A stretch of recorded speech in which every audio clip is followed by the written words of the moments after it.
avez rencontré, lié amitié avec M. Ousmane Konté, fait Ousmane Konté? D'abord, vous avez posé trois séries de questions.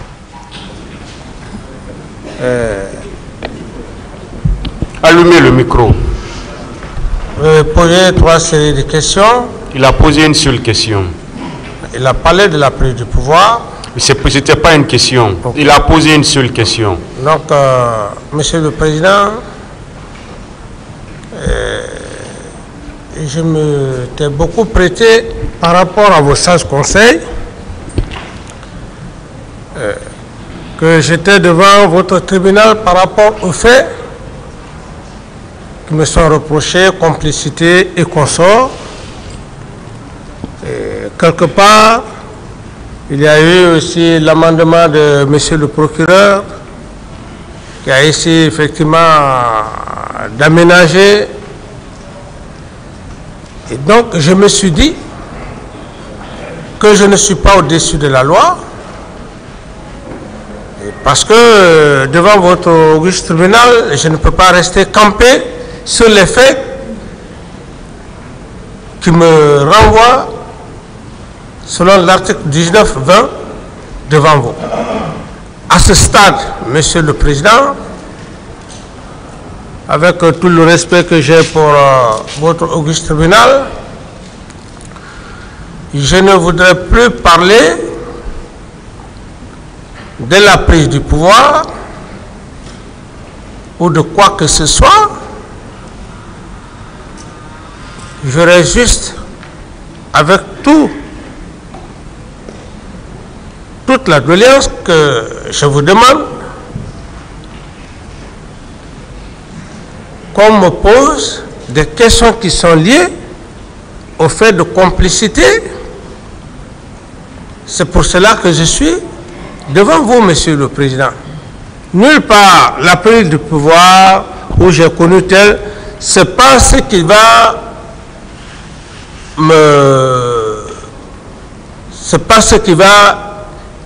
me blanchir devant vous, Monsieur le Président. Ce ne sont que une façon de contourner autour du pot. Vous savez, M. Camara, je vais vous le rappeler encore. Vous ne pouvez pas empêcher les avocats de vous poser des questions. C'est à vous de répondre. Je vous ai dit vos droits. Quand on vous pose une question, c'est à vous de savoir quelle réponse donner à la question. Mais vous ne pouvez pas dire « je réponds seulement à telle ou telle question ». On va vous poser des questions, vous allez les répondre. Vous connaissez déjà comment répondre aux questions, je vous ai dit vos droits. Donc, Monsieur le Président, je n'ai pas de réponse à cette question. D'autres questions, maître? D'accord. Monsieur Camara, donc vous n'avez pas de réponse à cette question relative à la connaissance de Monsieur Feu Ousmane Konté, colonel Ousmane Konté, que vous avez cherché à connaître et à s'approcher et à aimer. Et pourtant, tout est parti de là, vous le savez. Bien. Mon capitaine, dites-nous, pour se préparer à prendre le pouvoir, il fallait obligatoirement avoir une troupe. Et pour garder la troupe, il fallait obligatoirement de l'argent. Où vous avez obtenu cet argent avec lequel vous avez entretenu la troupe? Monsieur le maître, comme je l'ai dit, un vrai officier d'état-major ne parlerait pas des détails de coup d'État, sauf si il n'a pas passé dans une académie. De Napoléon Bonaparte jusqu'à nos jours, je ne parlerai pas de comment est-ce que le CNDD a pris le pouvoir avec vraiment tout le respect que j'ai pour vous, maître. Mon statut d'officier d'état-major, ma formation ne me permet pas de faire des détails. D'accord. Donc, cette question également reste sans réponse. D'accord. vous pouvez quand même nous dire tout au moins qui vous a nommé à ce poste quand même. Vous dites? Vous pouvez nous dire tout au moins quand même, vous pouvez nous donner le nom de celui qui vous a nommé au poste que vous avez occupé pendant que vous prépariez pour la prise du pouvoir. Quel poste? Au service de carburant. Mais le poste, je l'ai si bien dit, par la grâce du feu général Lansana Conté et d'un de mes officiers, d'un de mes anciens chefs, qui ont bel et bien voulu me nommer à ce poste. Très bien. C'est pourquoi j'ai voulu que vous répondiez à la première question, comment vous avez connu Ousmane Conté, parce que c'est feu Ousmane Conté qui vous a introduit ce feu général Lansana Conté. Oui, c'est pour cette raison que j'ai dit, maître, avec tout le respect que j'ai pour vous, j'ai dit que je ne peux pas répondre à ces questions. D'autres questions? D'accord. Vous avez fait comprendre à feu Ousmane Conté que vous avez mobilisé la troupe pour l'aider à prendre le pouvoir après son papa, n'est-ce pas? J'ai dit que je ne réponds pas à ces questions, maître. D'accord. Dites-moi, mon capitaine, vous avez connu M. Saloum Fofana? M. Saloum Fofana qui était chef-section carburant. Maître, je dis bien que je ne voudrais plus parler de ce sujet. Les sujets qui me font venir devant le tribunal, ce sont les sujets qui m'intéressent en matière de complicité, ce que j'ai fait. Mais par rapport aux autres questions... Oui, vous savez, tout est lié aux événements du 28 septembre. Oui, d'autres questions? Oui, je dis que je ne réponds pas à cette question. S'il dit qu'il ne répond pas, posez une autre question. Merci. Mon capitaine, parlez-nous de M. Bambo Fofana, l'intendant général à l'époque des faits. Oui, comme je l'ai dit, c'est un peu une tradition pour moi, la reconnaissance. Et personne ne savait qui était Bambo Fofana, le général Bambo Fofana. C'est ça, c'est cette culture que j'ai. Et d'ailleurs, c'est pour ça que Dieu m'a toujours aidé. Parce que je ne suis pas un homme qui veut faire le matu. C'est moi qui ai parlé du général Bambo Fofana. J'ai dit je ne peux pas parler du feu Lansana Conté sans parler de cet homme. Le faire, Dieu ne pourra jamais m'aider. Pourquoi? Cet homme, je l'ai connu, le dévancier, au moment où on s'apprêtait pour un stage à l'extérieur, il est parti faire l'une des plus grandes écoles en France, à Kouikidan, et je suis allé en Allemagne. Au retour, je fus nommé à l'UNAMSIL, au compte des Nations Unies. Lorsqu'on a nommé cet homme, je suis venu avec tout le CV que je lui ai montré. C'est là où cet homme m'a pris dans son équipe. C'est cette reconnaissance que je dois au général Bambo Fofana. D'autres questions? Bien. Monsieur Camara, que savez-vous du général Kandé Touré, directeur du cabinet du ministère de la Défense? Vous le connaissez bien? Oui, je connais le général Kandé Touré, paix à son âme. D'accord. Puisque vous l'avez bien connu, il vous a rendu de grands services. Pourquoi envoyer une troupe dirigée par M. Pivi chez lui pour piller sa maison?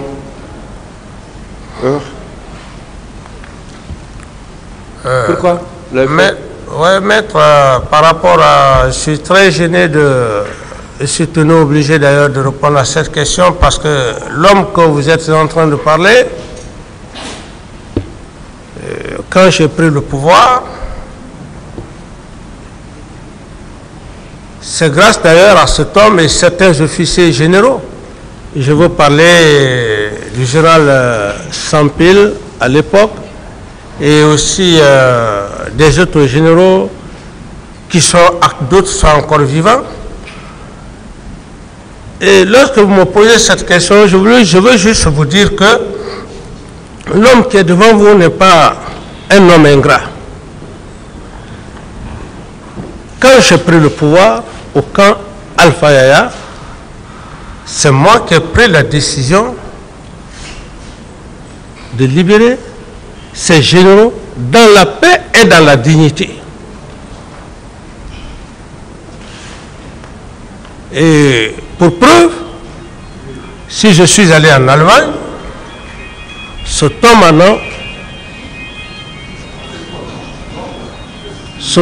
a bel et bien contribué. Monsieur Camara, il veut savoir si vous avez envoyé le colonel Claude Pivy pour piller le domicile de ce dernier. Sur l'honneur, entre Dieu et moi, je n'ai jamais envoyé qui que ce soit sur le général Kandé. Au contraire, dès son vivant, j'avais un intendant qui était avec moi et qui prenait sa dotation régulière à chaque fin de mois. Cet homme était chargé pour ses besoins comme d'ordinaire. D'autres questions?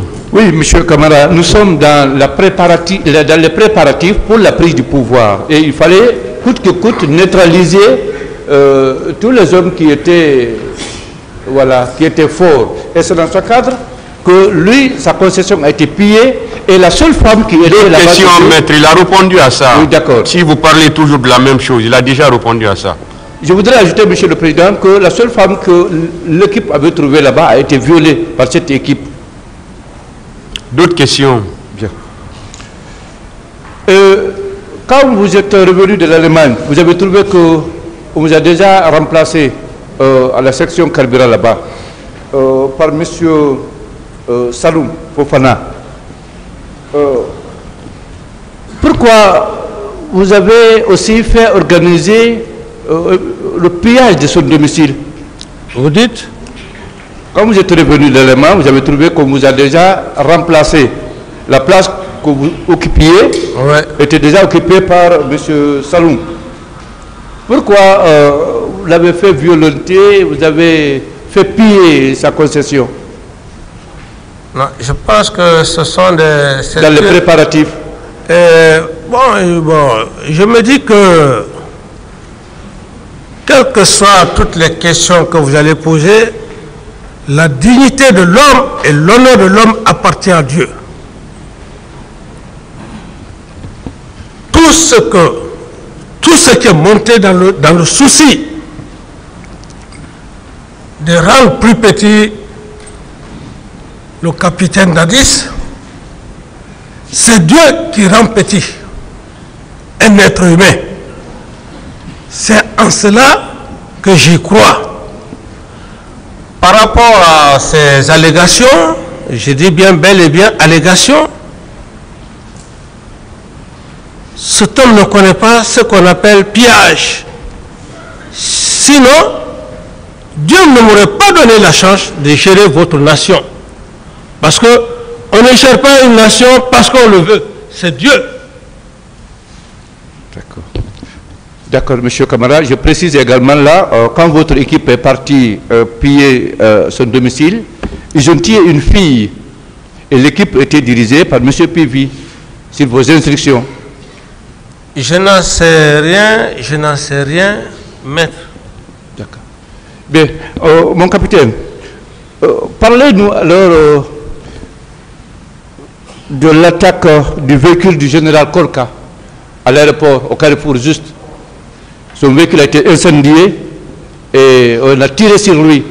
Ça aussi, c'était sur vos instructions. Maître, vous pouvez faire toutes vos recherches, mais toutes ces recherches seront basées que sur des allégations, sur des discrédits. Mais je dis bel et bien, je ne considère pas tout ce que vous êtes en train de dire. Ce que je considère, c'est quoi? Ce sont les faits pénaux pour lesquels je suis devant le tribunal. Les autres faits, et je retiens une seule chose dans ma vie. Même les deux prophètes n'ont pas été aimés. Le prophète Jésus, c'est pas parce que tout le monde l'aimait. Il avait toujours des incrédules. C'est comme le prophète Mohammed, paix salut sur lui. C'est pas une pauvre personne comme moi que je vais rester là pour dire que les gens ne parleront pas de ceci, de cela de moi. J'ai déjà dépassé ce stade. J'ai déjà dépassé ce stade. Je suis mentalement fort, moralement fort par rapport à ça.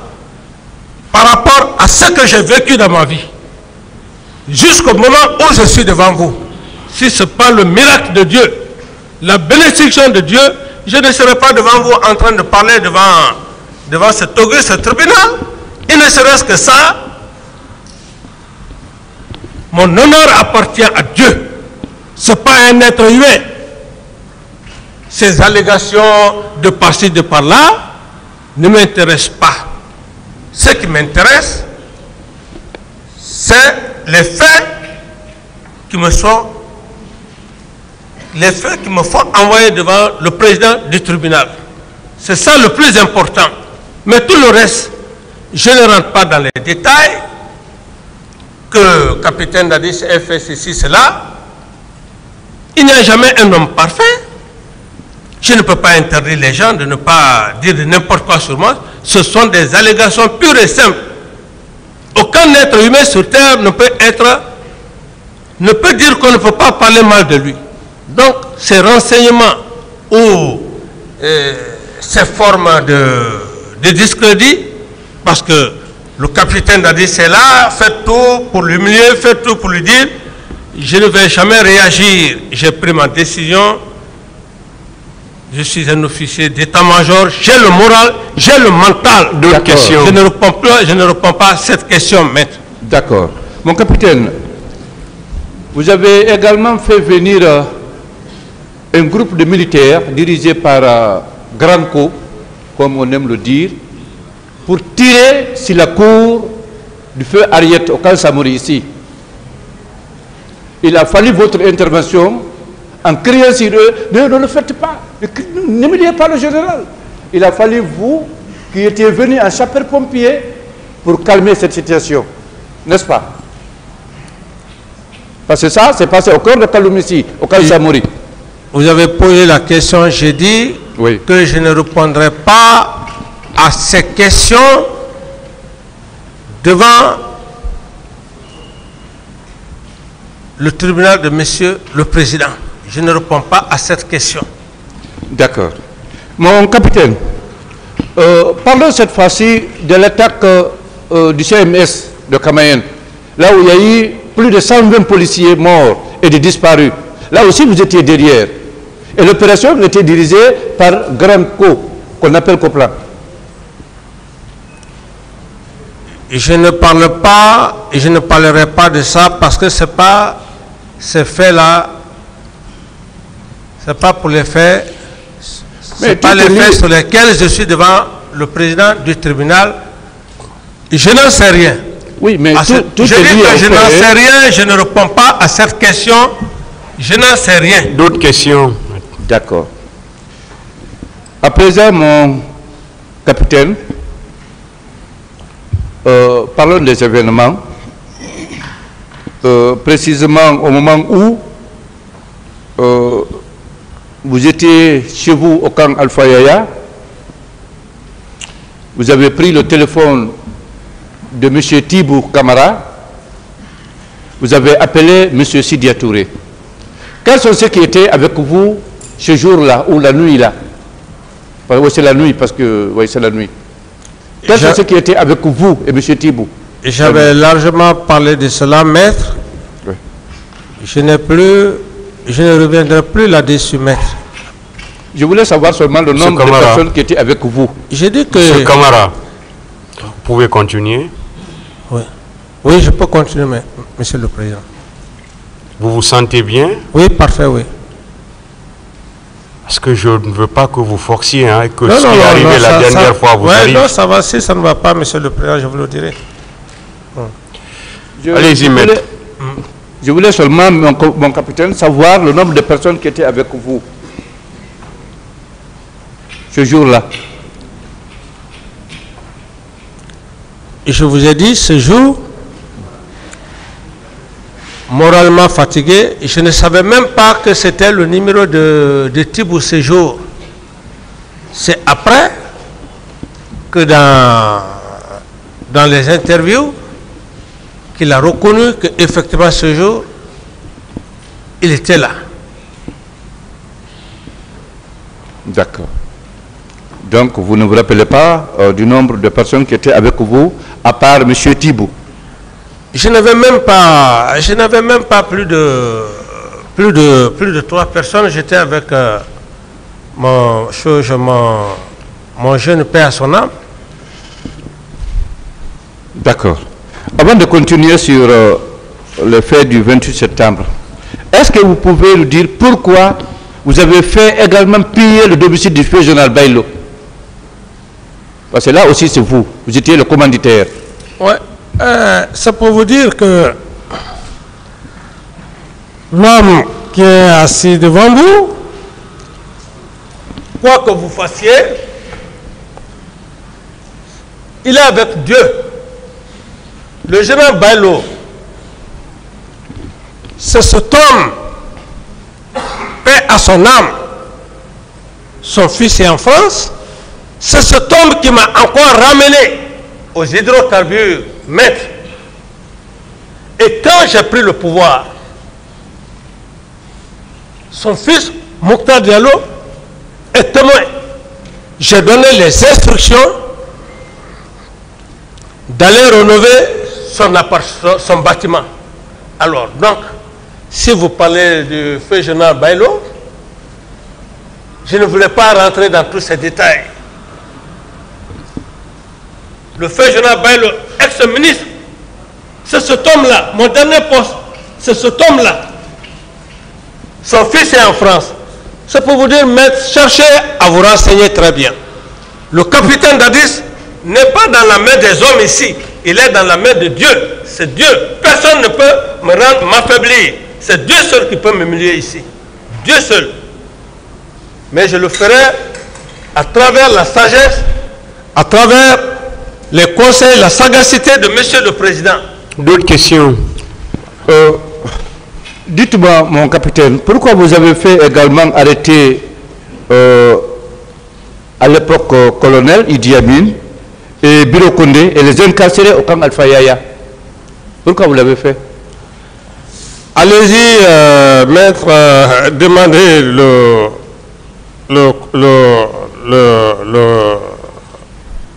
le général Idi Amin et le lieutenant Biro Kondé. Ils vont vous dire qui suis-je? Qui est réellement le capitaine Dadis? Est-ce que vous les avez fait arrêter?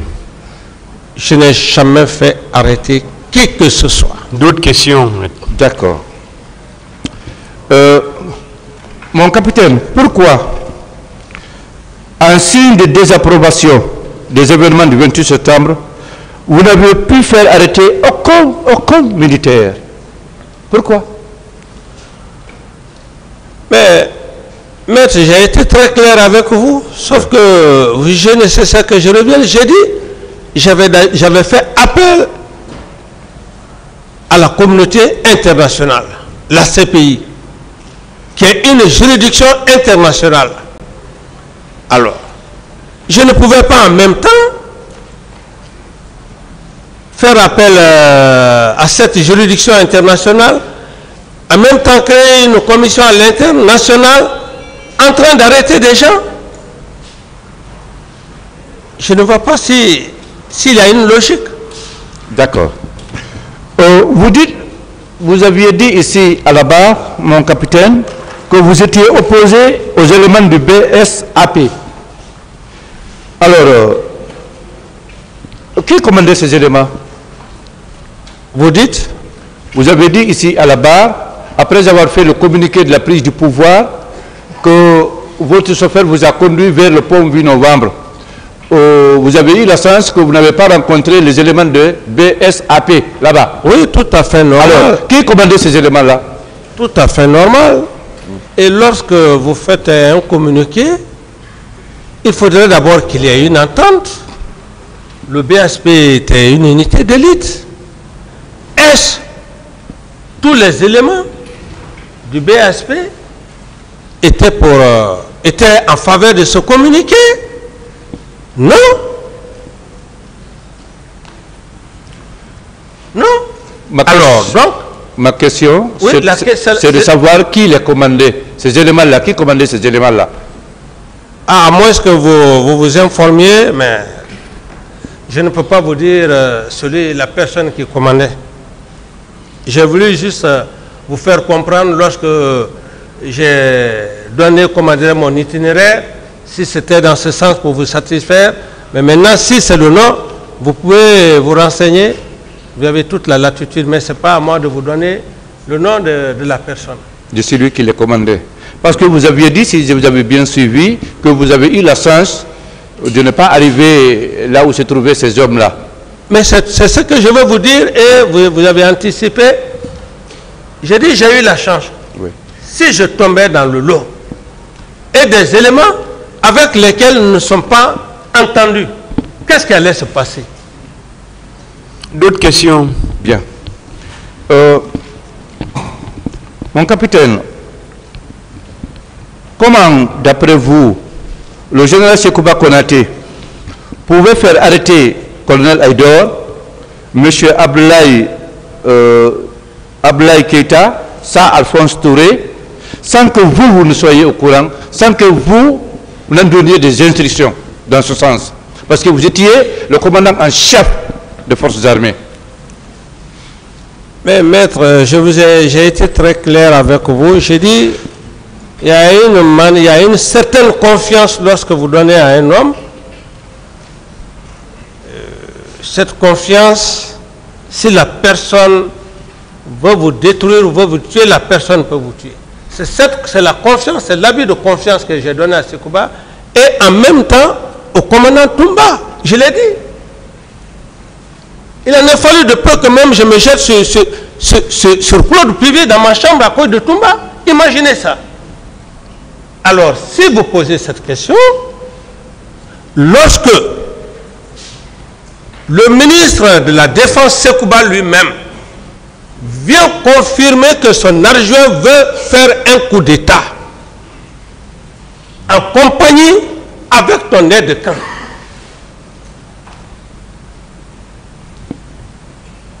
et c'est comme ça généralement les gens perdent leur vie. C'est comme ça généralement les hommes perdent leur vie. Heureusement qu'ils sont vivants, c'est dans ce contexte. Il faut d'abord convaincre, il fallait me convaincre que son adjoint veut faire un coup d'État. Quelqu'un qui dit que son adjoint veut faire un coup d'État. Mais c'est la forme la plus machiavélique qui puisse exister. D'accord. Mon capitaine, vous avez dit ici à la barre que l'accord de Ouaga a été pour vous un complot. Il faut nous en dire de plus. Oui. Comment cela a été un complot pour vous? L'accord de Ouaga, ça a été un complot parce que le but était déjà atteint. Et comme d'ailleurs j'avais dit que les conséquences du 28 septembre, c'est l'effet de ce complot. Par rapport à votre question,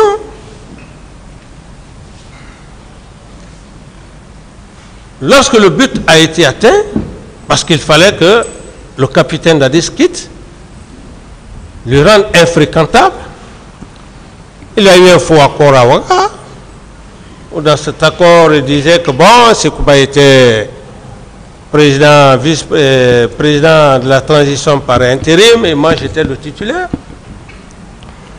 Et dès qu'ils sont venus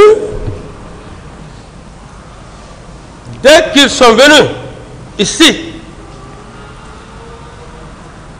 lui et le professeur Alpha, ils ont jugé nécessaire de ne plus me consulter.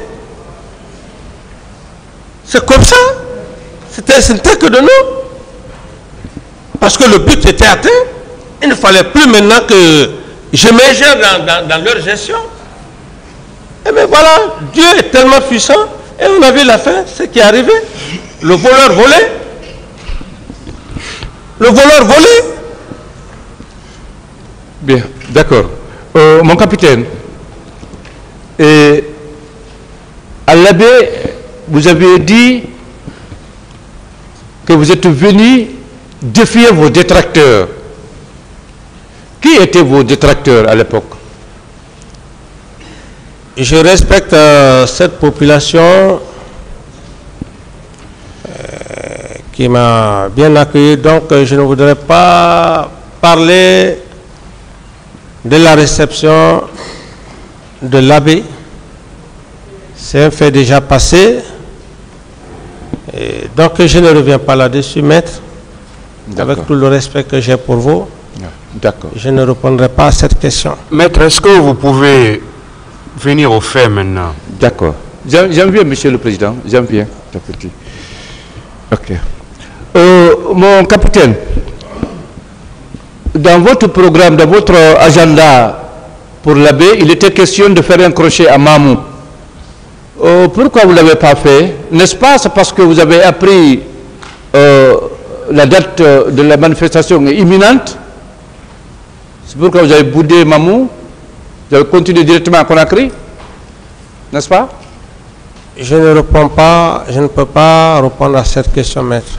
D'accord. En partant à l'abbé, à qui vous avez confié le pouvoir? Parce que, et vous, et votre ministre de la Défense, vous étiez parti avec beaucoup d'autres cadres. À qui vous avez confié la capitale Conakry? N'est-ce pas à M. Marcel et autres? Je ne peux pas répondre à cette question, maître. D'accord.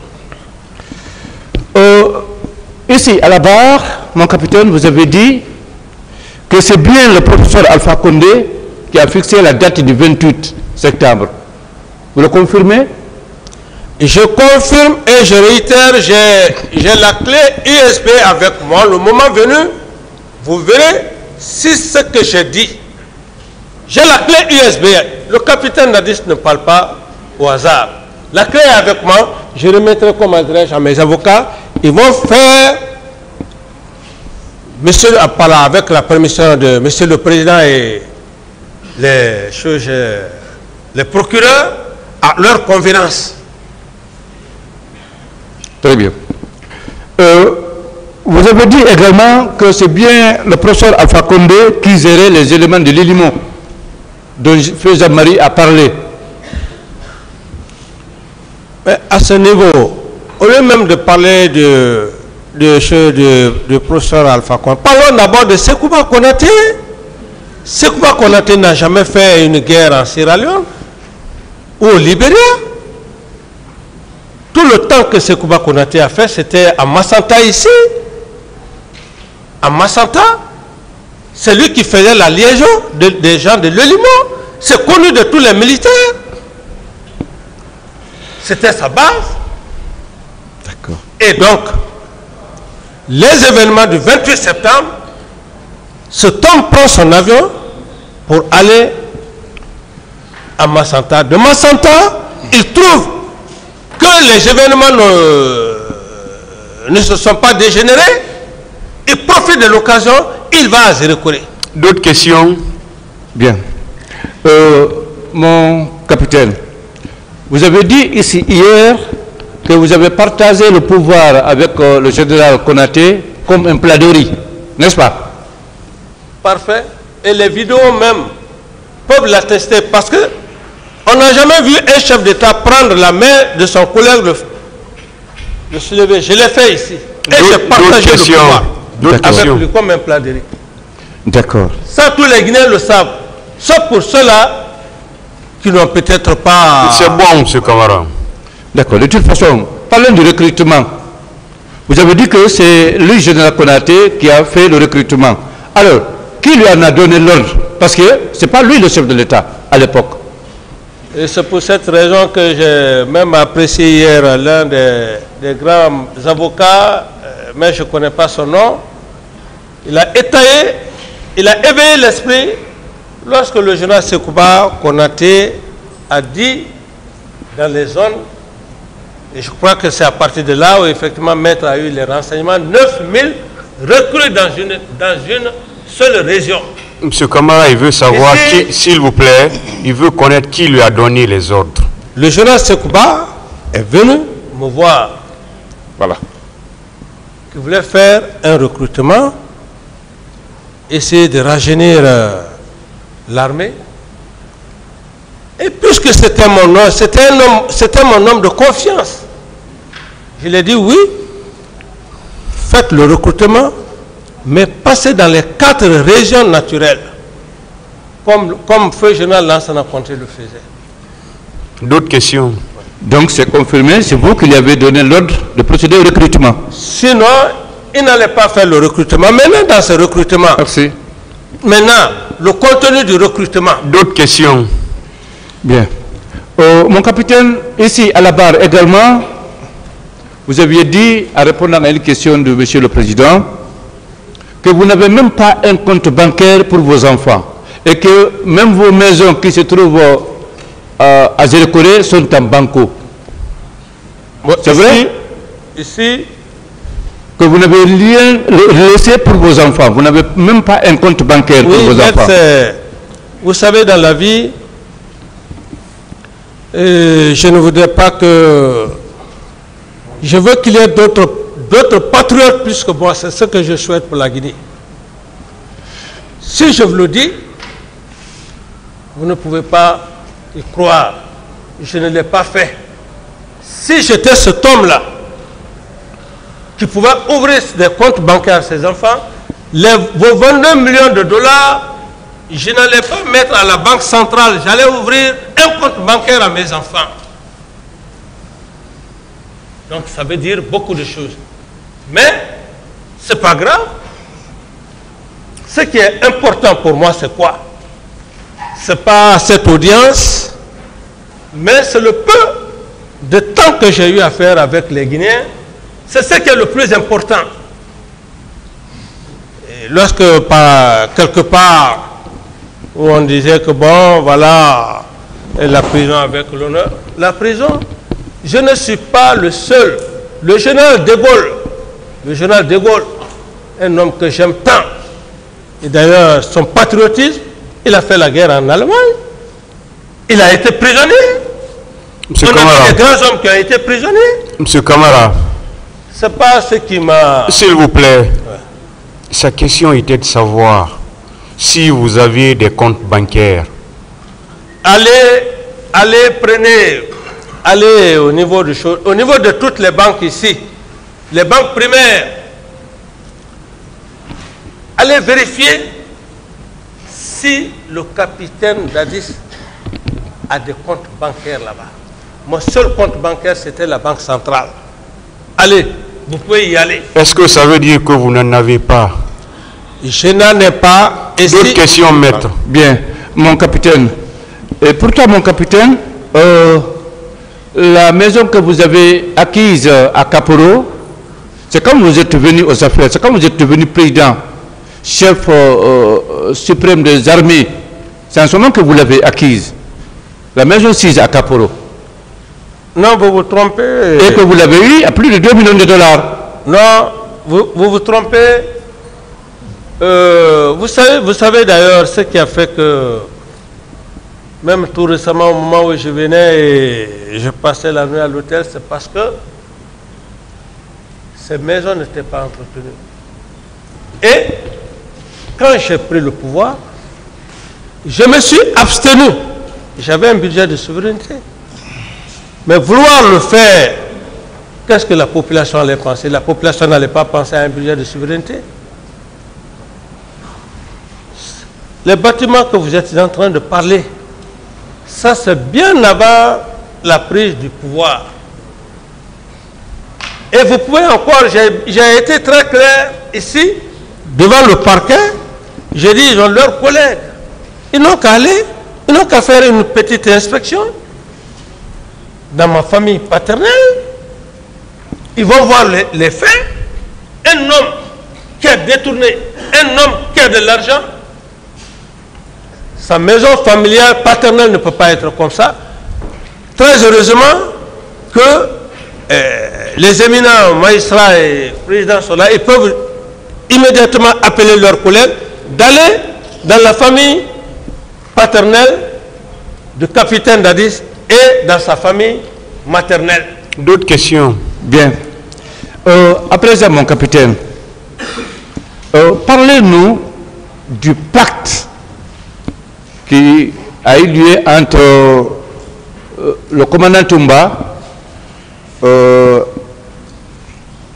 M. Cessé, M. Marcel plutôt, et vous, et plusieurs d'autres d'ailleurs. Il y a eu un pacte entre vous. Parlez-nous de ce pacte. Quels sont ces gens, quelles sont ces personnes? Non, il y a eu un pacte entre vous, entre le commandant Toumba et vous.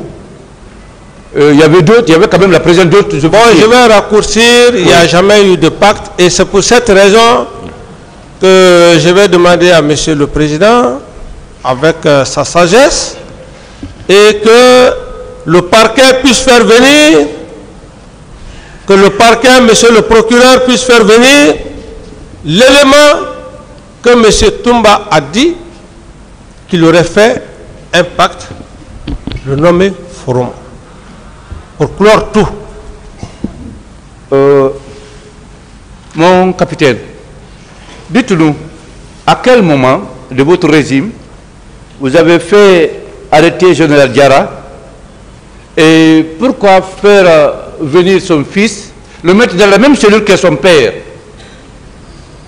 Bon, maître, est-ce que vous pouvez en venir au fait maintenant? Tout est lié, Monsieur le Président. Il était dans les préparatifs à ce moment. Monsieur le Président, permettez-moi, je vais le répondre. Bon, par rapport à ça, oui, ce sont des instrumentalisations.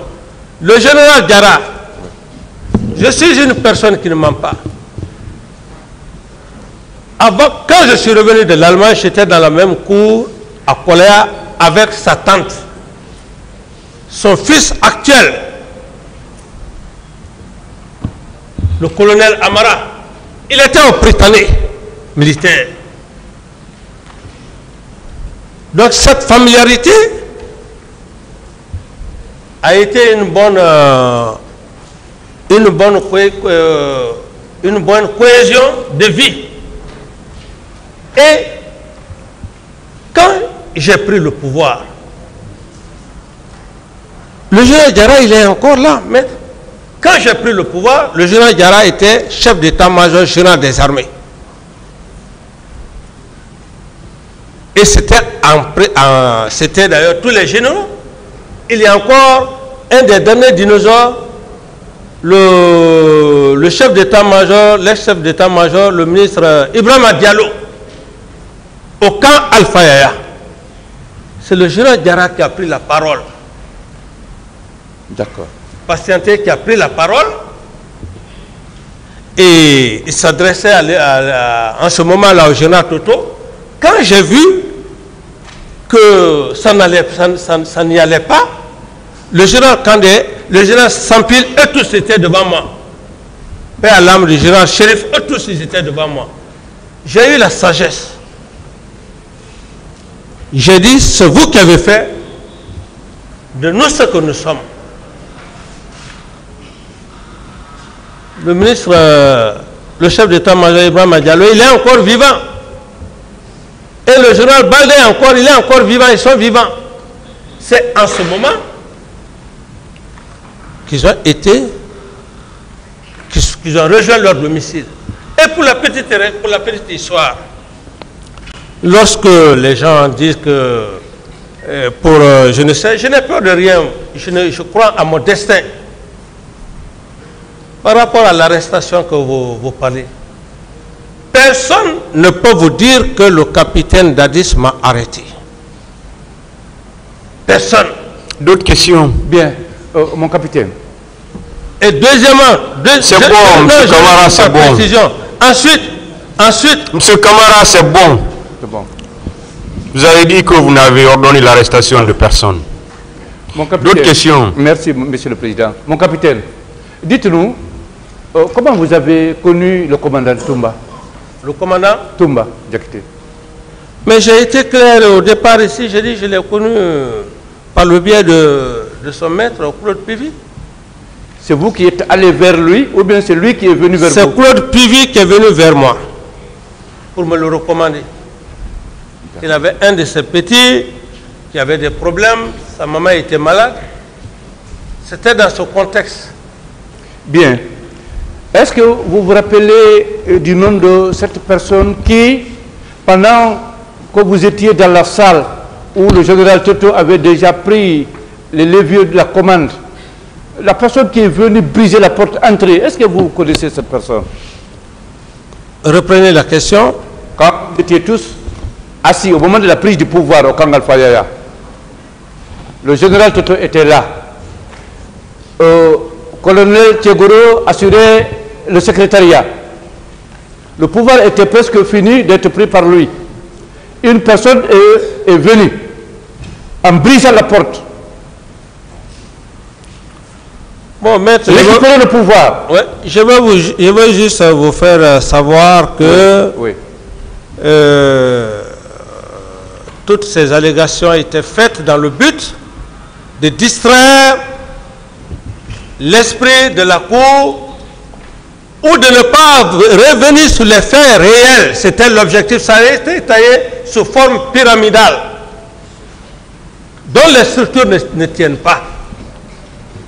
Ça n'a jamais été comme ça. Et pour preuve, je vous prie de bien vouloir demander le général Maturé. Lorsque M. Toumba Diakité vient dire ces allégations, il a tout à fait raison. Parce qu'il sait ce qu'il a fait le jour du 28 septembre. Donc il a passé tout le temps à se préparer. Il fallait donc détruire, comment dirais-je, endormir la conscience. C'est-à-dire faire quitter l'essentiel, le procès sur lequel nous sommes. Le véritable sujet, aller ailleurs pour attirer l'attention des gens. Mais moi, je ne suis pas ça. Voilà, c'était une forme de distraire l'esprit, l'intelligence des Guinéens. C'est tout. Bien, d'accord. Mon capitaine, le commandant de votre salon à l'époque, qui vous a empêché d'allumer la voiture, pourquoi vous l'avez giflé? Pourquoi? Reprenez. Le commandant de votre salon. Ouais. Qui, quand vous avez voulu quitter le camp pour venir au stade, vous avez ouvert la portière de la voiture, vous avez pris place à l'intérieur. Lui, il est venu récupérer la clé de la voiture. Vous lui avez donné une paire de gifles, n'est-ce pas? Ce sont des allégations, maître. Vous savez, le problème c'est quoi, maître? Vous savez, lorsque quelqu'un a fait un acte, il sait qu'il est plongé là-dedans. Je veux toujours parler de M. Toumba et je réitère, M. Toumba, s'il a la possibilité encore de dire autre chose plus grave que ça, il va le dire. Quelqu'un que tu as voulu tuer, tu n'as pas pu, il est devant toi. Quelle est maintenant l'allégation que tu peux dire? Non, quand même, c'est un peu ça. Il est dans ses raisons. Hein. Moi, je lui donne les raisons. Parce qu'il ne pouvait jamais imaginer que je pouvais être en face devant lui. Donc, toutes ces allégations qu'il dit, c'est juste... il a ses raisons. Mais, puisque nous sommes devant un tribunal criminel, c'est au tribunal criminel et à monsieur le président de faire la part des choses. D'accord. D'accord. Dites-moi, mon capitaine, si vous aviez senti d'être trahi par le général Konaté ou ses hommes, pourquoi vous ne l'avez pas fait arrêter ou bien limoser tout au moins? Parce que c'est vous qui l'aviez nommé.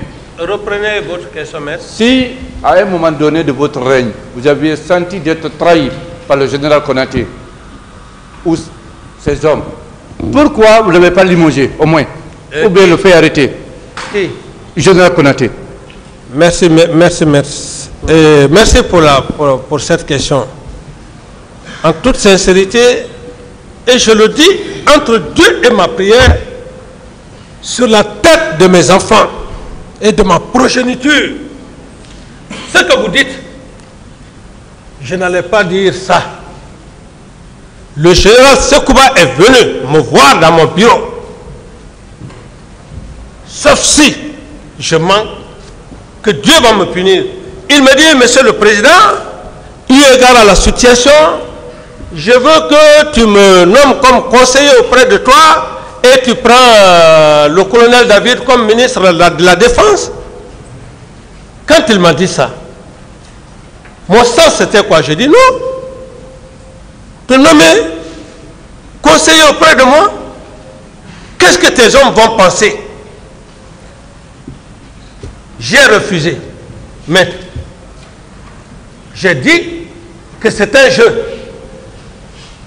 Et le jeu, savez-vous, aujourd'hui, j'ai compris que c'était un jeu. Si à l'époque, j'acceptais le nommer conseiller, général Sekouba Konaté, conseiller auprès du président Dadis, et nommer un parent, parce que lui-même, il a dit le nom du colonel, mon parent de le nommer. Donc tout ce qui se passe maintenant, et l'affaire de Kalia et de ceci, mais j'allais dire, j'allais confirmer, oui, effectivement, il avait limogé le général Sekouba Konaté, maître son parent. Donc, c'est pour vous dire que, maître, quand on est honnête, c'est Dieu qui paye. Hein. Je suis devant vous en train de parler comme ça, devant l'auguste tribunal de maître. Je ne suis pas fort, c'est parce que j'ai peur de Dieu. Sinon, je ne serai plus dans ce monde. Donc, tout ce que je dois dire aujourd'hui, je dois voir le bon Dieu. Dire la vérité, rien que la vérité. C'est ce qui fait d'ailleurs que je n'ai pas peur d'un homme, je n'ai peur que de Dieu. Parce que c'est ce Dieu-là qui fait aujourd'hui que je suis en face. D'autres questions? Voilà. Mon capitaine, oui. Dites-nous, comment vous êtes lié à M. Marcel?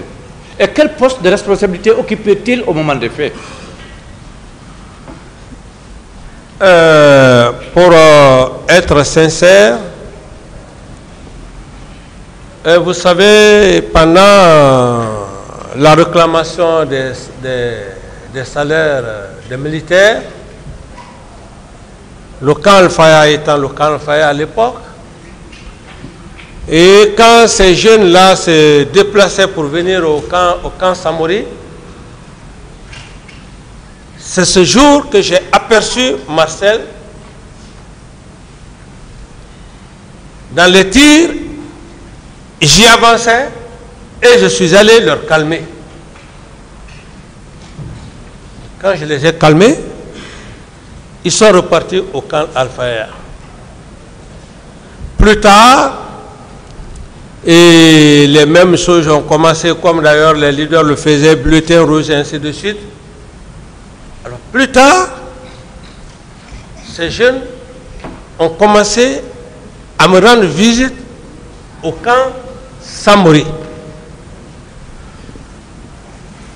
Et la particularité de nos relations, comme je vous le dis, ça ne dépend pas de moi, ça c'est dans toutes les coutumes. Chez nous, nous les considérons comme des neveux, ils nous considèrent comme des oncles. Ça, c'est depuis les aïeux. Voilà un peu la relation qui nous lie.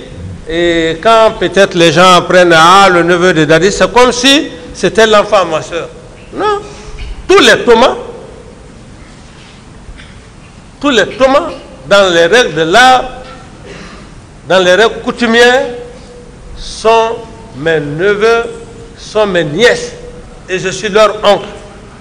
Donc on n'a pas besoin de chercher de midi à 14. C'est comme ça chez nous, notre coutume. Voilà un peu la singularité D'accord. Maintenant, il occupait quel poste de responsabilité? Il était avec Toumba. Il était avec Toumba. D'accord. Mon capitaine, si vous n'avez pas voulu qu'il y ait le carnage au stade du 28 septembre, pourquoi refuser que les leaders politiques blessés grièvement sortent du pays pour aller se soigner? Pourquoi? Je reprenais la question, maître. Si vous n'avez pas souhaité, si vous n'avez pas voulu qu'il y ait le massacre au stade du 28 septembre, pourquoi vous avez empêché les blessés de sortir du pays pour aller se soigner, notamment les leaders politiques? Merci pour la question. D'abord, je commence par rectifier la question. Je n'ai pas ordonné ou organisé le massacre du 28 septembre avant de répondre à votre question. Le cas des blessés des leaders que vous faites allusion, je pense que monsieur le procureur a bel et bien fait une lecture hier, et dans cette lecture, j'étais assis, j'attendais attentivement la conclusion. Mais cette conclusion, j'en étais effectivement satisfait. Cette conclusion, j'en étais satisfait.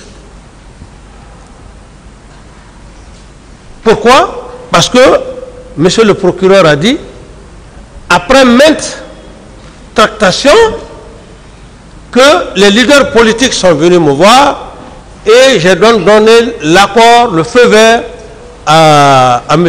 Elal Seloudalin qui devrait voyager. Donc, je pense que là, il n'y a pas de débat à ce niveau. J'ai fini avec le procureur hier, le procureur a été très clair, il a fait la lecture et j'ai dit à M. le procureur, nous sommes dans la même logique. Si le procureur disait hier que, à l'époque, le capitaine Dadis avait refusé, ça allait être autre chose. Mais si le procureur lui-même a dit que lorsque les religieux sont venus, j'ai donné mon accord, je pense que je n'ai plus d'autres détails à faire à ce niveau, maître. Mon capitaine, oui. Reconnaissez-vous avoir reçu l'intervention du président Abdoulaye Wade du Sénégal, de l'ambassadeur de France en Guinée à l'époque, du représentant des Nations Unies et pour la sortie, pour que vous acceptiez que M. Seloudalin sorte? Vous le reconnaissez? Ici, maître, je ne veux pas rentrer, c'est des grandes personnalités. Je ne vais pas donner des affirmations gratuites ici. Et maître Abdoulaye Wade, c'est un père à moi, je le respecte. Il ne faudrait pas que les gens fassent des allégations sur cette grande personnalité. Non. Non. Pour dire qu'il a fallu le président Wade pour que je puisse faire ceci, cela, il faut que les gens cessent. Les gens n'ont qu'à s'occuper des événements, des faits réels du 28 septembre. C'est ce qui est le plus important. Est-ce qu'il y a eu ça? Monsieur le Président? Est-ce qu'il y a eu ça? Il n'y a pas eu ça, Monsieur le Président. D'autres questions? Bien. Mon capitaine, en venant au pouvoir, vous aviez des ambitions nobles. Les Guinéens le reconnaissent. Surtout qu'à l'époque, il n'y a pas eu effusion de sang. Mais qui vous a fait changer cette décision d'organiser les élections au bout de 24 mois, restituer le pouvoir aux civils et partir dans les casernes? Qui vous a fait changer de décision, mon capitaine? Merci pour... parce que ce n'est pas toutes les questions qu'on peut... C'est une très belle question. Parce que d'abord, la question en elle-même, elle est sincère et vous êtes honnête, vous êtes sincère en disant que vous avez une bonne idée. Parce que quel que soit un être humain, reconnaissez au moins son bienfait. Par rapport à votre probité morale, votre honnêteté, je vous réponds. Maître, merci, mon ce sont des hommes comme ça qu'on a besoin pour construire la Guinée. C'est ce qui peut encourager les patriotes et même les nouvelles générations à venir. Parce que Il faut des hommes comme ça. Sinon, les nouvelles générations, lorsqu'ils vont venir, ils vont dire non, on a vu un homme engagé, mieux vaut s'enrichir, allez. Je vous réponds, maître. Merci, mon capitaine. Et la question elle est belle et bienvenue. Maître, je fus en toute sincérité trahi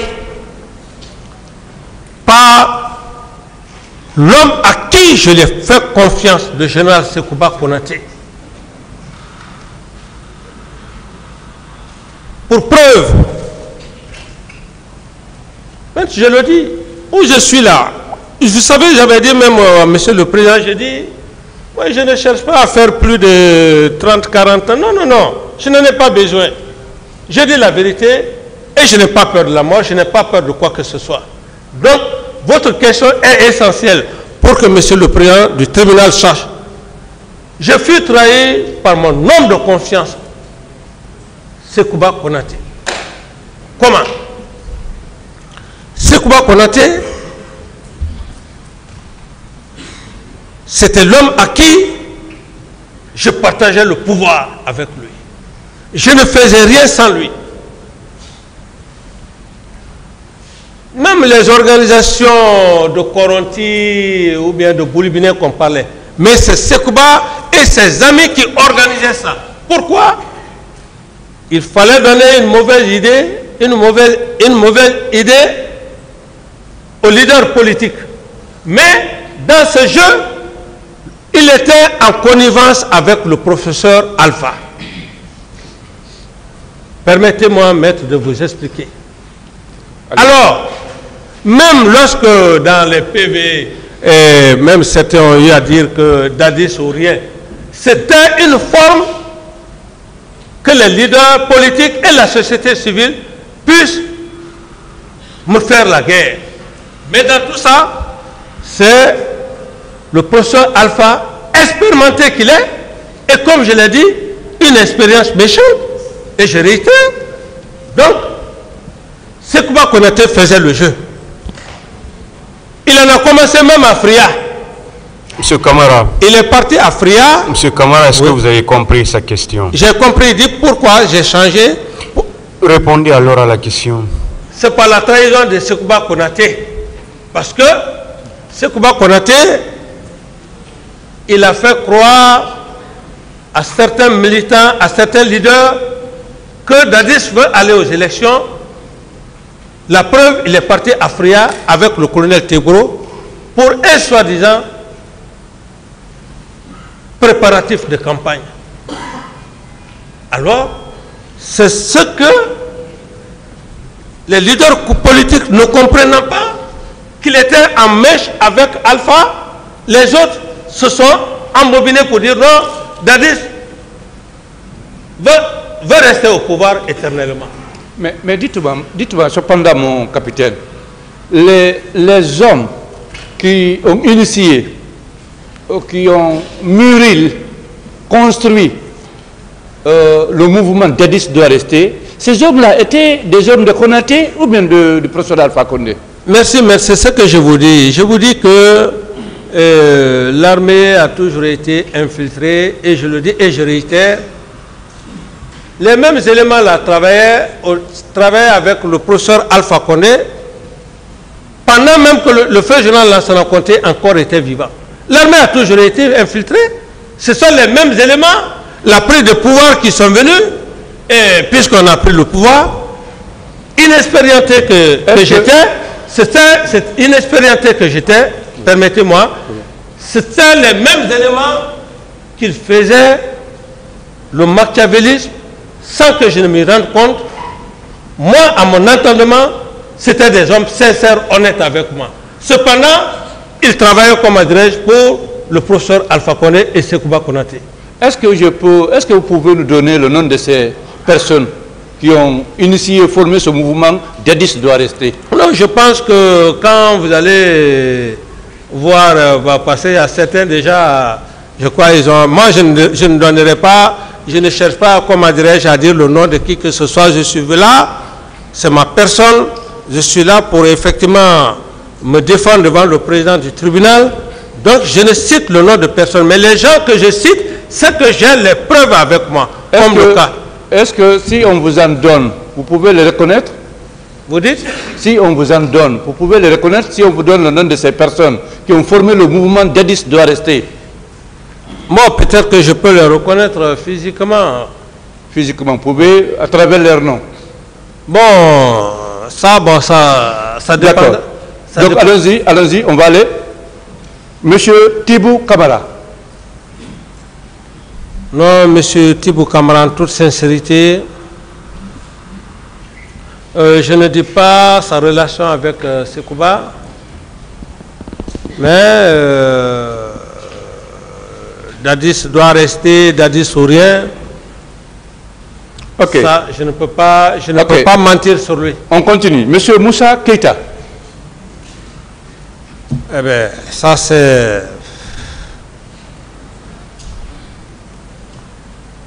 Et qu'est-ce qu'il a dit dans... Non, Azérekoré. Ah, bon, voilà, bon, c'est ça. Parce que le terme, voilà. C'est ce terme-là qui a fait que toute la population guinéenne s'est soulevée contre moi, les forces vives. Une forme de propagandiste. Dadis ou la mort. Voilà. Il était allé à Azérekoré pour le dire. Alors donc, c'est pour dire que vraiment j'étais dans une situation, c'est le seul Dieu qui m'a sauvé, hein, maître. Hein? On fait semblant de vous aimer, mais au fond, c'est pas ça. Hein? Et donc, ces propos ont directement agi sur ma personne. Voilà. Ça crée, comme beaucoup de situations. Donc, on retient M. Moussa Keïta. Ensuite, bon, Tibou, vous avez dit oui ou non, vous êtes dans l'incertitude. Bien. Parce que là, je n'ai pas la certitude par rapport à... Il y a des termes, quand on dit des termes, ce sont des termes qui sont graves. Ok. Monsieur Papakoli. Bon, monsieur Papakoli, bon, c'est un frère. À quelque part, bon, ça c'est purement familial. D'accord. C'est purement familial. Monsieur... Mais son attitude, lorsqu'il a voyagé avec Sekouba, je n'étais pas content. Voilà. En toute sincérité, je n'étais pas content. Et je n'ai jamais échangé avec lui jusqu'à date d'aujourd'hui. Mais je n'étais pas content parce que Sekouba l'a pris pour l'utiliser. Pour l'utiliser. D'accord. On continue. Monsieur Laï Junior Condé. Laï Junior Condé, à moins que si vraiment je le vois, mais son nom ne me dit pas grand-chose. Ok. Monsieur Kabinet Komara. Monsieur Kabinet Komara, c'est l'ex-premier ministre. Oui, naturellement. C'est un homme intègre, incroyant, impieux. J'ai même peur de lui, impieux, incroyant.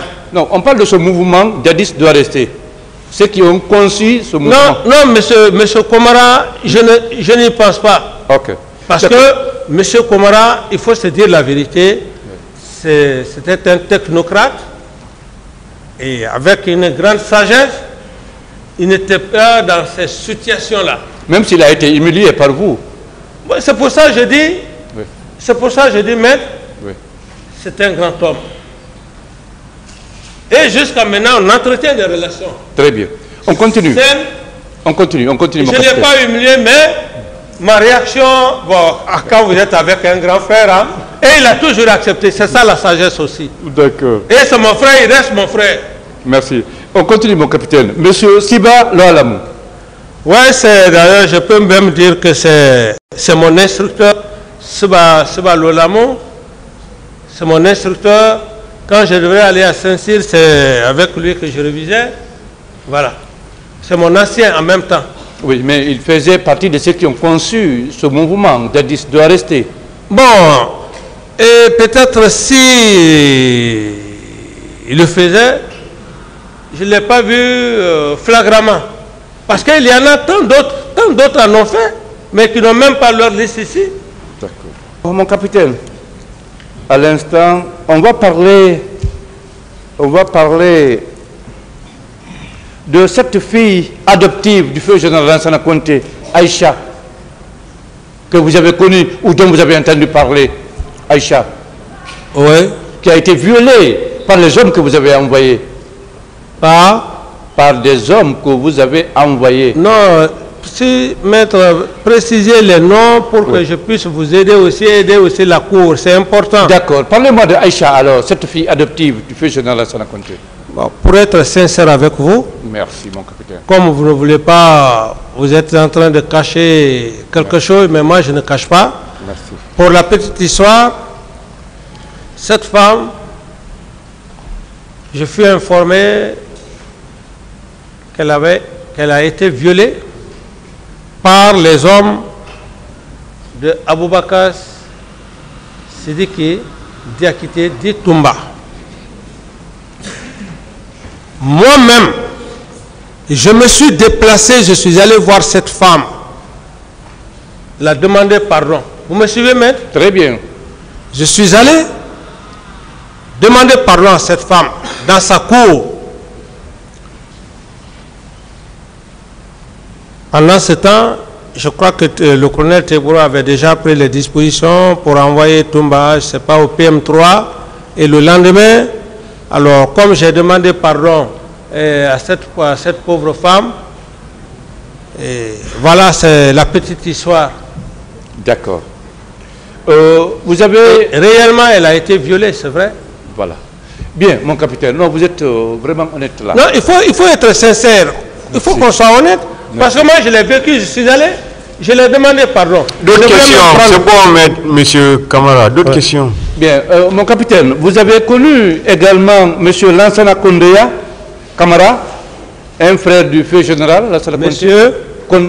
Monsieur Lansana Kondeya Camara.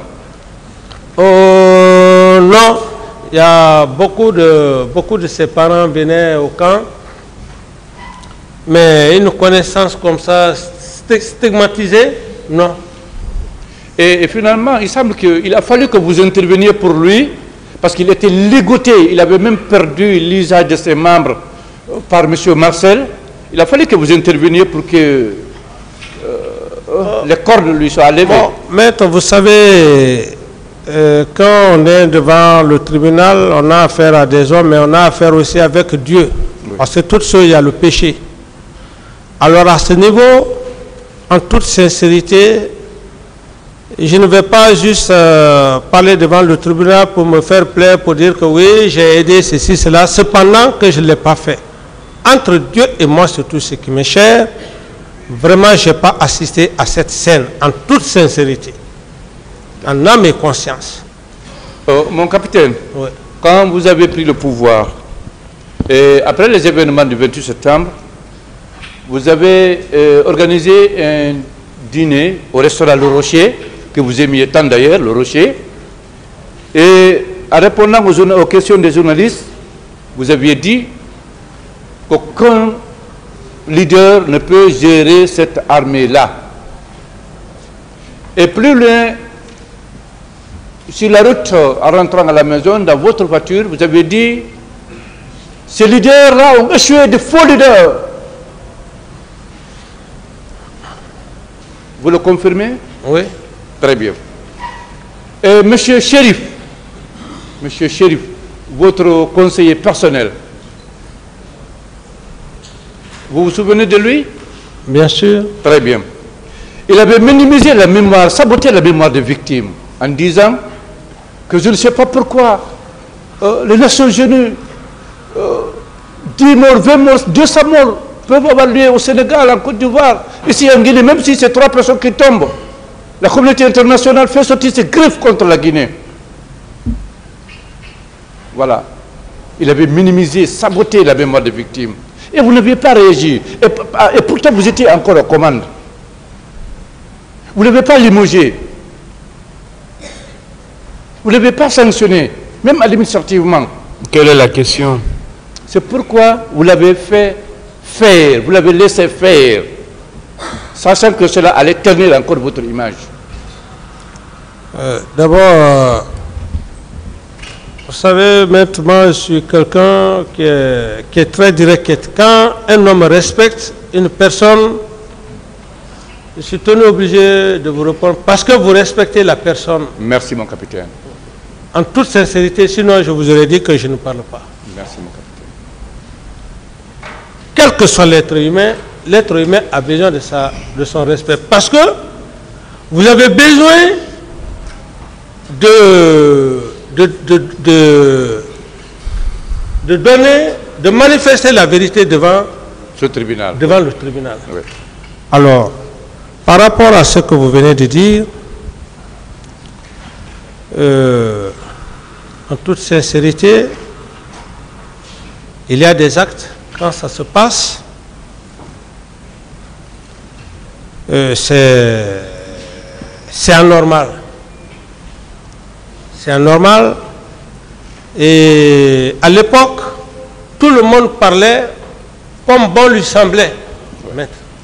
Alors, vous allez voir X qui va être là, il va parler sur RFI, d'autres sont là, ils parlent ainsi de suite. Tout ça à ton nom. Ce n'est pas facile. Et surtout qu'il y a maintenant un cas de mort. Des cas de mort. Alors, c'est autant dire que j'étais dans une situation extrêmement difficile. Qui fait que je ne pouvais pas maîtriser tous ces gens à tendance à faire de la propagande, tout ça et consort. Je m'excuse de l'expression, mais ça ne faisait que, comment dirais-je, envenimer la situation et me créer d'ennui. Bien, mon capitaine. Oui. Le soir des douloureux événements du 28 septembre, sur les instructions de M. Marcel. De M. Marcel. Voilà. Il a fait venir une scène musicale au camp Carrefour, après Bomboli, à l'approche de la porte du camp Alpha Yaya, quand vous prenez la route du Prince. Il a fait venir une scène musicale. Toute la nuit, toutes les boutiques étaient à côté fermées, vidées de leur contenu. On ne faisait que danser, chanter et boire. Toute la nuit du 28 et les jours suivants. Passage bloqué. Vous étiez au courant de ça?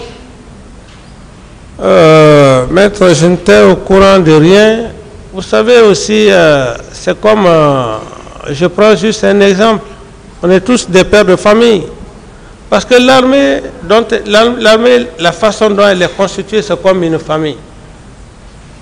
Un père de famille peut être là avec ses enfants, et ceux qui ont l'âge de sortir. Le père de famille ne peut pas être là avec avec l'aîné. S'il dit qu'il sort avec ses frères ou bien avec ses soeurs, qu'est-ce qu'il va faire? C'est un peu comme ça. Alors, donc, à ce niveau, vraiment, je ne pouvais pas suivre tous ces mouvements. Tout à fait. Je reviens sur une question que je vous ai déjà posée, mais que vous avez oublié certainement de répondre, mon capitaine. En partant à l'Abbé, vous avez laissé le pouvoir dans les mains de qui à Conakry ici? Merci, maître, pour la simple raison que... Question. Vraiment, je vous respecte parce que vous êtes aussi un homme. Moi, j'ai besoin des hommes comme ça pour échanger. Merci beaucoup. Même si c'est pour toute la journée. C'est ce que j'avais dit à monsieur le procureur. J'avais dit à monsieur le procureur, et je peux faire 2 jours avec lui, parce qu'il est posé, et quand il prend la parole, même si tu ne veux pas parler, tu vas parler. Merci beaucoup. Donc, je ne voulais pas parler de ça, mais comme je viens de le dire, maître, ici, quand un chef d'État voyage, il ne dit pas nommément tel, tu as la situation. Oui. Non, ça ne se fait pas comme ça. Le chef d'état-major général des armées, qui avait déjà donné des instructions, des consignes, alors, le chef d'état-major, lorsque vous êtes avec le ministre de la Défense, c'est le chef d'état-major général des armées qui a le contrôle. D'accord. Qui contrôle tous les chefs d'état-major particuliers. Terre, mer, air, gendarmerie, etc. etc. Donc, je n'ai pas choisi un chef pour dire que bon, je dois me déplacer et tu dois assumer telle fonction. D'accord. D'accord. La question, c'est juste pour vous faire comprendre que, à votre absence, quand vous étiez à la baie, M. Marcel faisait tout ce qui lui semblait bon. Et personne ne l'osait. Bon, et maître, vous savez aussi, c'est ce que je viens de vous dire.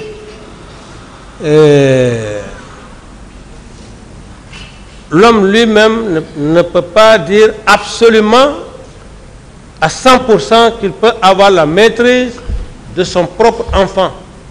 Même si son enfant vit avec lui, quel que soit son âge, il y a des moments quand l'enfant sort, l'enfant peut épouser d'autres comportements avec ses amis.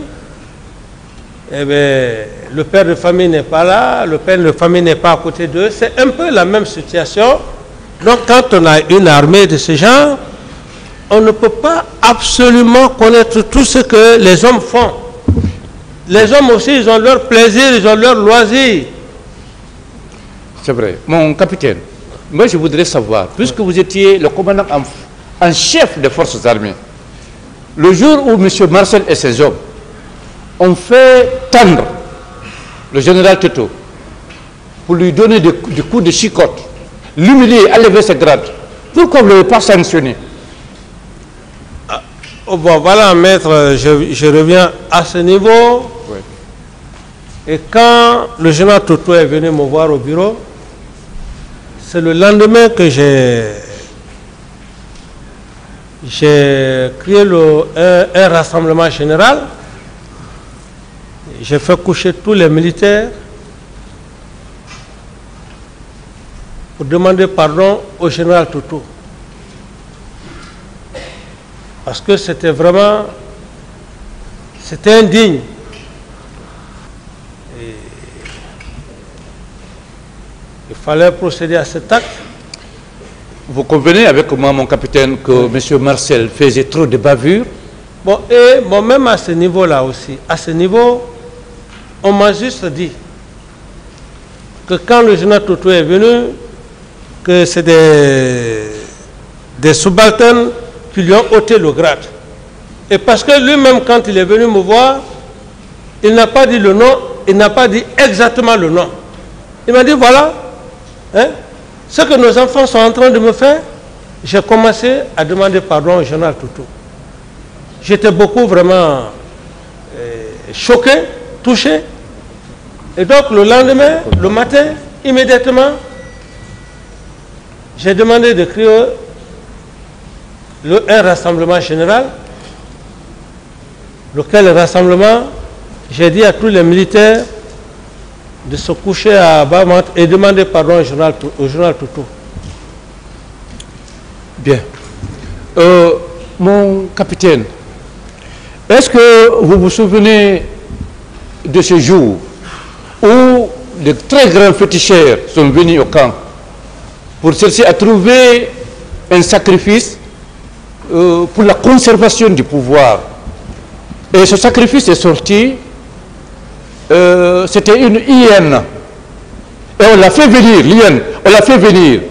Mais au moment de l'égorger, l'hyène s'est détachée, a mordu celui qui avait le couteau et a pris la tangente.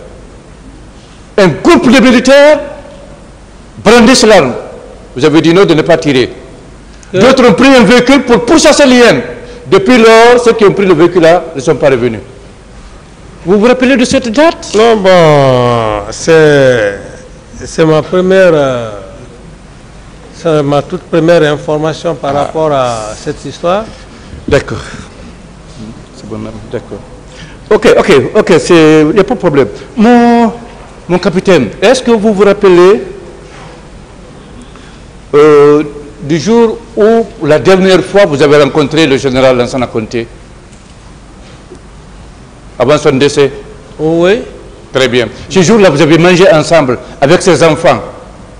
Bon, maître, vous savez, il y a des choses, je vais mourir avec. Oui. Je mourrai avec. D'accord. Il y a des choses que je vais mourir avec. D'accord. D'accord. Et même le langage que le feu général Lansana Conté m'a dit, je mourrai avec ça. D'accord. Ok. Mon capitaine, monsieur le directeur du stade, Ibrahima Sori Keita, a confirmé qu'effectivement il y a eu le carnage, il y a eu les traces du carnage au stade 28 septembre. Mais pour prouver quand même à la communauté nationale ou internationale, si vous le vouliez, que vous n'en étiez pas le commanditaire, le concepteur, l'ordonnateur, puisqu'il s'est passé beaucoup de jours, et beaucoup de mois d'ailleurs, de la date des événements jusqu'au déclin de votre régime, vous n'avez pas pu poser des actes pour prouver que vous étiez désaccord, vous étiez contre les événements, contre le massacre. Vous n'avez arrêté personne, mon commandant. Vous étiez encore le président. Vous n'avez limogé personne. Capitaine. Oui, mon capitaine. Vous n'avez limogé personne, mon capitaine. Et il y a même eu quelques ministres qui ont démissionné après les événements du 28 septembre.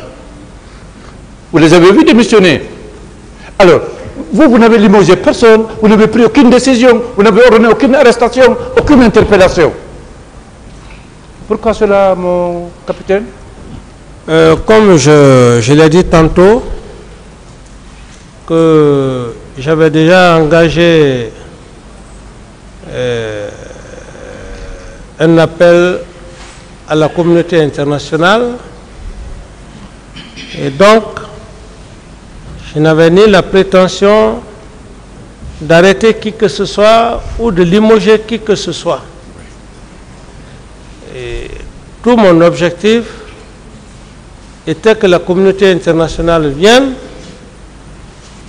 trouver les gens au poste, en position, qu'ils puissent effectivement faire son travail. Très bien. D'accord. Mon capitaine, respectueusement, puisque vous étiez le commandant en chef des forces armées, et tous ceux qui sont sur le box ici aujourd'hui, c'est vous qui les avez nommés.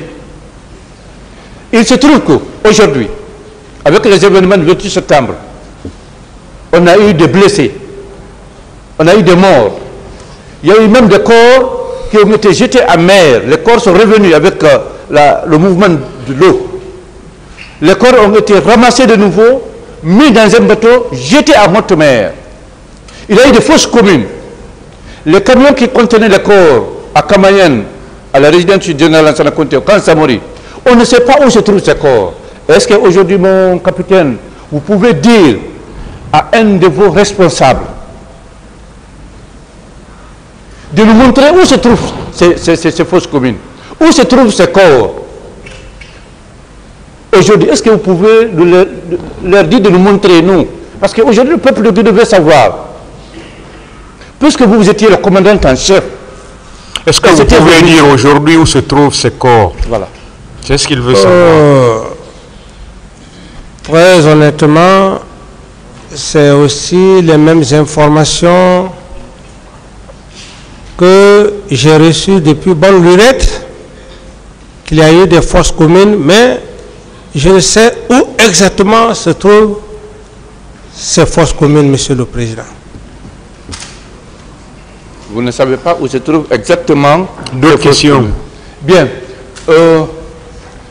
Mon capitaine, vous aviez un gouverneur de la ville de Conakry à l'époque. Vous aviez un directeur national de la police. N'est-ce pas? Oui. Et tout ceci, vous rendez compte régulièrement de ce qui s'est passé en ville, non? Vous dites? Tout ceci, vous rendez régulièrement compte de ce qui s'est passé à Conakry, n'est-ce pas? Le gouverneur est... Il vous rendait compte régulièrement de ce qui s'est passé. Vous pouvez poser la question? Voilà. C'est pour savoir s'ils ne sont pas allés vous informer de l'existence d'une 50aine de corps dans un camion au camp Samori. Maître, oui. En toute sincérité, personne n'est venu au camp Alpha à l'époque me parler d'un problème de corps, si ce n'est pas le compte rendu du ministre de la Santé que j'ai eu à main. Très bien. Ok. Au moment où ce ministre de la Santé vous rendait compte, est-ce qu'il n'y avait pas à côté de lui le ministre de la Justice? Bon, Bon, ça fait un peu longtemps, mais je sais quand même que à l'époque, et je me rappelle un peu, quand je parlais, il y avait certains ministres, des gens qui étaient quand même assis, mais je ne sais exactement lesquelles personnes. Je ne peux plus dire exactement c'était tel ministre, tel ministre. D'accord, d'accord. Donc, par rapport à l'inhumation, à l'ensevelissement de ces corps, vous n'en saviez rien, absolument rien. On ne vous a pas fait un compte rendu? Absolument rien, maître. D'accord. Je vous remercie, Monsieur le Président. J'ai fini avec Monsieur Moussa Dadis Camara, mon capitaine Moussa Dadis Camara. Merci. Merci, maître. Le Président, j'aurais d'énormes difficultés à prendre la parole à la suite de mon confrère qui vient d'être apprécié par Monsieur le Président Dadis. Mais je vais aussi m'efforcer. Monsieur le Président, merci de m'avoir donné la parole. J'ai quelques questions à poser à Monsieur le capitaine Dadis Camara. Mon capitaine, pouvez-vous me dire quel était le rôle de votre aide de camp? Le rôle, les prérogatives de votre aide de camp. Bon, le rôle de mon aide de camp, c'était mon homme à tout faire. Hein? C'était mon homme à tout faire, la planification, les hommes, la sortie, mon homme à tout faire. D'accord. C'était votre homme à tout faire. Et quel était le rôle d'un commandant de régiment? Bon, je ne voudrais pas parler de ça. Je ne voudrais pas parler de ça. C'est secret défense. Parfait. Parfait, oui. Je vous le concède. Mais c'était important de connaître le rôle du commandant de régiment parce que ce commandant de régiment a dû jouer un rôle important dans les événements du 28 septembre. Ici, vous pouvez juste prenez juste un commandant qui gère une unité dans ce sens. Bon. Mon capitaine, quand est-ce que vous avez été informé par vos différents canaux d'information, les ministres, les proches, que M. Marcel était aussi parti au stade? Reprenez la question très bien. Quand est-ce que vous avez été informé après les événements du 28 septembre? Quand est-ce que vous avez été informé que M. Marcel était parti au stade? Par rapport à cette question, quand les événements se sont passés, puisque c'est avec Toumba qu'il travaillait avec Toumba, et il y a eu beaucoup d'informations, les gens parlaient. Non. Ma question est de savoir à quel moment vous avez été informé que M. Marcel aussi était parti au stade le jour des événements du 28 septembre. Non, à ce niveau-là, c'est le cas de Toumba, qu'on m'a dit, nommément qu'il est parti au stade. Et là, j'étais vraiment furieux. J'étais furieux et je me suis dit, les éléments avec lesquels il est parti au stade et que j'allais les mettre aux arrêts. Il veut savoir pour M. Marcel. Pour M. Marcel, nommément comme ça, Personne ne me l'a dit. Personne ne me l'a dit. D'autres questions, maître? D'accord. Est-ce que vous avez cherché à comprendre que M. Aboubakar Toumba était accompagné de qui et de qui pour se rendre au stade? Parce que les événements qui se sont déroulés au stade sont tellement énormes. Il y a eu des viols, des assassinats, du pillage. Mais c'est sûr que M. Toumba seul ne peut pas commettre toutes ces infractions pendant cette journée. Il a été accompagné, en tout cas selon vous, par plusieurs personnes du régiment. Vous êtes le président de la République, le commandant en chef des forces armées. Vous n'avez pas pu avoir des informations sur 5, 10, 20, 30 personnes qui se sont rendues au stade avec M. Toumba. Parce que vous dites que M. Toumba est venu au stade avec ces éléments. Je laisse de côté le nom de Toumba. Il n'est pas seul. C'est sûr, lui seul ne peut pas commettre toutes ces infractions. Est-ce que vous avez cherché à comprendre quels sont les éléments du régiment ou de la garde présidentielle qui se sont rendus au stade avec M. Toumba? Non, à ce niveau, puisque c'est Toumba qui est parti au stade, j'avais affaire avec Toumba. Du moment où lui-même, il m'avait dissuadé de ne pas y aller. Donc,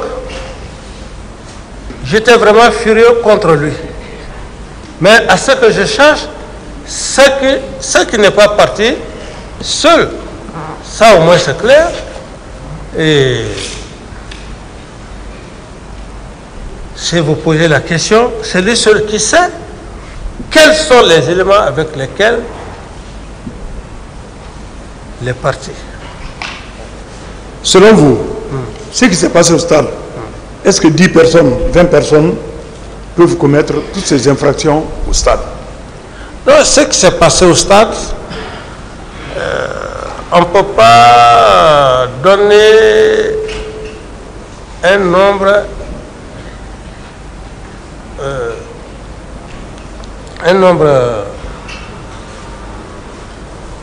on ne peut pas estimer un nombre, mais ce qui reste clair, c'est qu'il y a eu vraiment des cas de mort. Alors, et dans cette situation,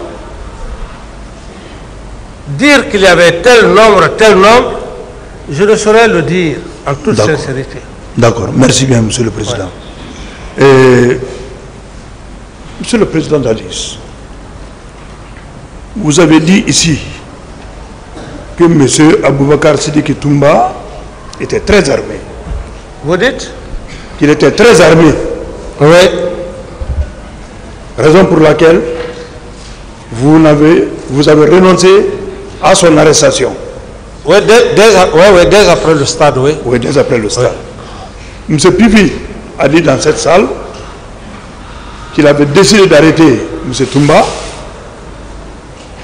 Et dans votre bureau, M. Toumba a même pleuré.